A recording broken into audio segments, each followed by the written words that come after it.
Hello everyone, my name is Simon. Welcome to another speed build video in The Sims 4 on my channel. So today I'm going to do something a little bit different from what I usually do, or at least different from what I have shown on YouTube before.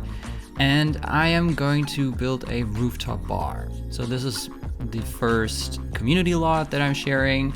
And usually I don't really build all that many community lots. I feel most at home at building modern residential buildings, but this was fun for a change. And although it didn't come without any troubles later on, but we'll get to that.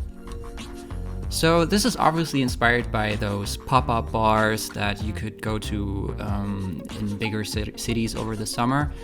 It is an amped up, romanticized version of it, however, because I think no bar owner would actually go through the trouble of, laying out so many carpets and equipment and fancy furniture only for it to be destroyed by the first shower that comes down.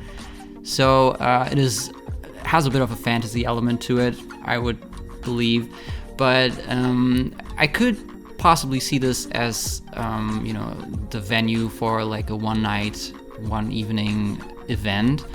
I don't know, a wedding, a private party, something like that, so that you have this space decorated for a limited amount of time and then it goes back into the storage. Not in The Sims, however. You can use this at any time. I think there are a couple of things that break when rain comes down, the electronics, that is, but I don't think they are permanently broken on a community lot, are they? I think if you return back to it the next day, or even a couple of minutes later, it will be fixed again. So this is not really a problem with The Sims.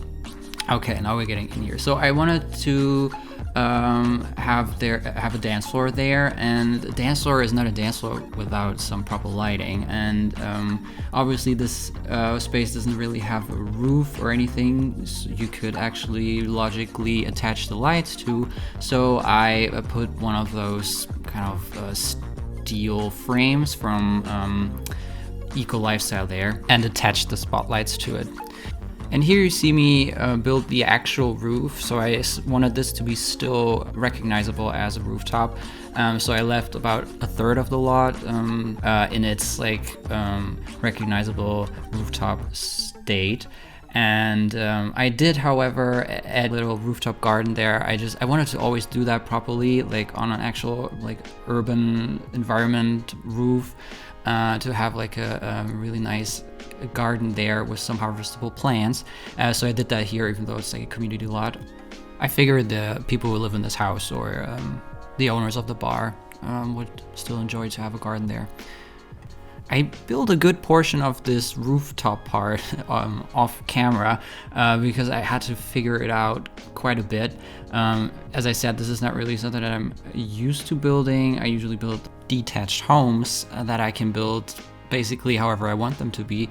But with this one, I wanted it to be as authentic as possible, so it would be immediately recognized as a downtown rooftop.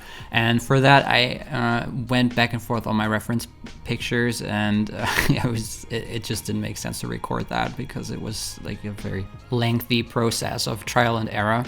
And here for this hallway, I wanted to go for a look that I am somewhat familiar with when I was at these kind of bars. Usually the restrooms or the hallways, they're full of posters on posters, outdated ones, the new ones over the outdated ones, and it kind of breaks with the look of the bar because it's so sophisticated. It is so elegant and kind of the capitalist version of a boho grungy bar, I would think. So it's very pretty and very intentionally designed to look boho, kind of shabby chic, vintage style.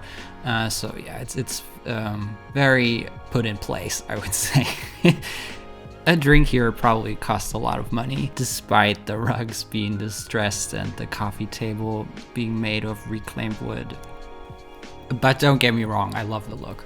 So what you just see me build here is some kind of railing that I had to give a little bit of interest to. So I began by putting these hanging plants on it, and I thought, what do I fill the space in between? And I was like, yeah, why not mirrors? And then I also added some wall lamps to it. I thought the end result was pretty nice.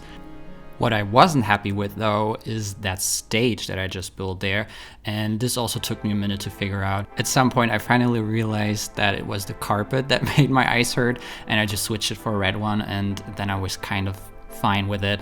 Still think this could have been better, but other than that I'm very happy with the entire build. I made sure to incorporate a lot of activities for your Sims to do. So there's the dance floor, there's the bar, there's the ping pong table, there are the bubble blowers, then there's also the stack-a-llama table. So there's a bunch of things to do. So this would actually be a very interesting place to visit. I sure wouldn't mind going there right now, but well, you know. And with that, I'm going to conclude the video. The house tour at the end will be a little bit shorter than usual because there's not a lot of architecture to show off. But stay tuned nonetheless. There's some very nice shots with Sims having fun at the bar. That's nice. Tell me what you think of the build in the comments below. Like, subscribe, that's all very much appreciated. If you don't already, follow me on Instagram for additional content. It's Taffissimo_builds. You can find the build on the gallery, details in the description below, and I hope to see you in the next video. Bye!